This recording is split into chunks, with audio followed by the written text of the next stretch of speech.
General knowledge और दिलचस्प मालूमात।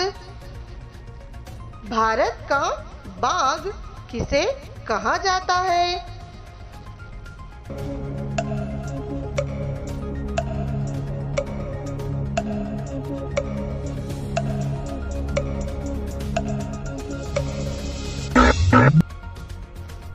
सही जवाब बैंगलोर।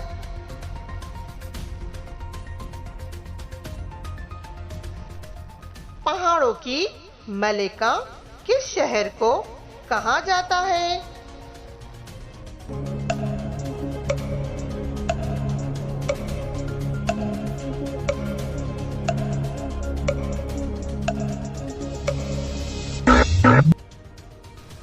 सही जवाब मसूरी।